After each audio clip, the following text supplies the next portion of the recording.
மே 5 மாமேதை Karl Marx பிறந்த நாள். பண்டிதர் அயோத்திதாசரின் நினைவு நாள். இந்த மாமனிதர்களுக்கு விடுதலை சிறுத்தைகளின் சார்பில் எமது செம்மாந்த வீர வணக்கத்தை செலுத்துகிறோம்.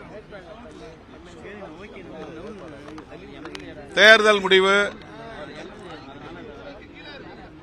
திமுக தலைமையிலான மதசார்பற்ற முற்போக்கு கூட்டணியின் நோக்கத்தை நிறைவேற்றும் வகையில் அதிமுக பாஜக தலைமையிலான சங் பரிவார் அரசியலை வீழ்த்தியுள்ளது. அந்த வகையில் நாங்கள் முன்னெடுத்த முயற்சி மாபெரும் வெற்றி பெற்றதாக எண்ணி மகிழ்ச்சி அடைகிறோம். அதற்காக வாக்களித்த தமிழ் மக்கள் யாவருக்கும் எமது நன்றியை உரித்தாக்குகிறோம்.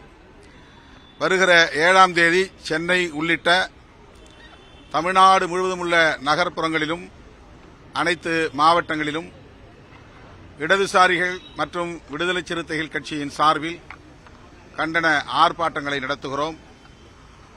இந்திய ஒன்றிய அரசின் மக்கள் விரோத நிலைப்பாடுகளை கண்டித்து, குறிப்பாக கேஸ் சிலிண்டர் உள்ளிட்ட அத்தியாவசிய பொருட்களின் விலைவாசி உயர்வை கண்டித்து இந்த ஆர்ப்பாட்டங்கள் தமிழ்நாடு முழுவதும் நடைபெற உள்ளது. பெரும்பான்மை என்பது கிடைக்காமல் இருக்கு. பெரும்பான்மை என்பது இல்ல. விசிக கம்யூனிஸ்ட் கட்சியினுடைய முடிவு என்னவாக இருக்கு? இடதுசாரிகள் மற்றும் விடுதலை சிறுத்தைகள் நீண்ட காலமாக நாங்கள் மதசார்பற்ற அரசியல் களத்தில் இணைந்தே பயணித்து வருகிறோம்.